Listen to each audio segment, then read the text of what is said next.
The Kindred Fates Alpha is right around the corner, and although 2v2 won't be a game mode available right away, I did want to make a video going over and speculating on potential synergy between specific typings. Synergy, as I would define it for the sake of this video, is essentially the idea of types working well together side by side. For example, a Kinfolk might specialize in stuns, whilst its partner might specialize in very difficult to execute skill shots with a very high damage output or something to that extent. These two Kinfolk would have a synergy of sorts in that they complement each other and create a devastating combination. The first will stun, whilst the second will be able to easily execute said skill shots. We'll basically be looking into that, but instead of specific kinfolk, since we don't have any information about full movesets yet, we'll be looking at typings and, based on their classifications, how they may work together in such a way that's beneficial. Now, there are going to be a plethora of potential type combinations in a 2v2 scenario, and that's not even counting type leans, so we won't be able to cover every single type combination. However, I have put together 3 specific combinations that I think will turn out to be absolutely deadly given the right circumstances. So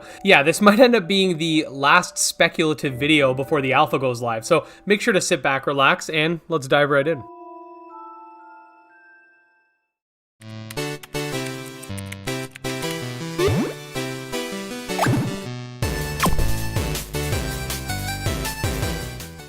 Okay, so we have talked about the type chart and how each type works in the past, so please, as a precursor to this video, check out my type explanation videos linked in the description, and then come back to this one.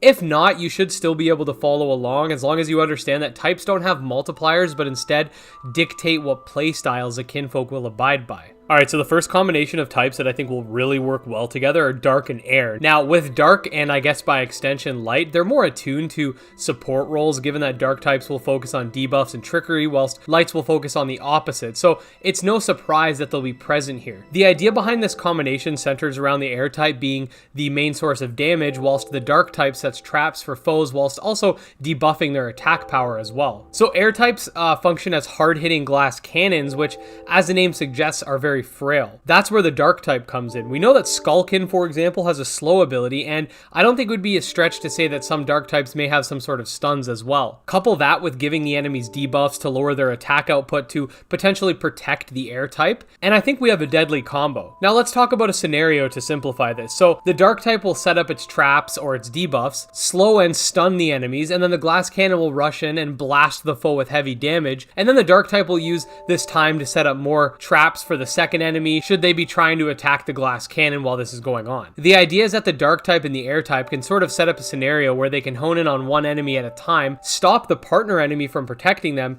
and just go in and deal massive damage. On a side note, and I'm not going to count this as one of the 3, but you could also try light and air, and instead of focusing on trapping and stunning, you could focus on buffing the air type's attacks to a ridiculous amount, or even buffing its defense just to give it a little bit of survivability.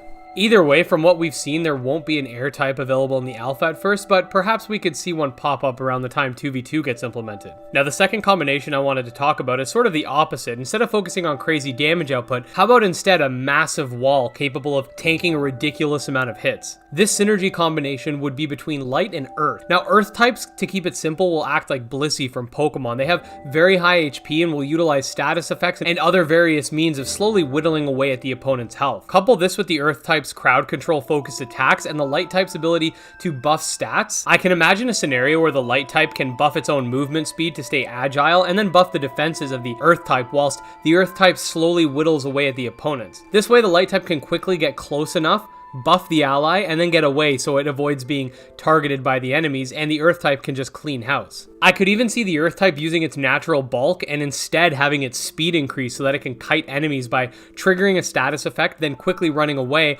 whilst the enemy wastes precious time and takes damage while trying to run towards the earth type. A lot of this will depend on how much buffing the light type can do, but if we see crazy stacks and stuff like that, this will likely end up being one of the most annoying strategies to go up against. Okay, so the last duo is probably the most devilish of the bunch because I want to see the world burn. This is a combination between Earth and Gaia. Now, hear me out.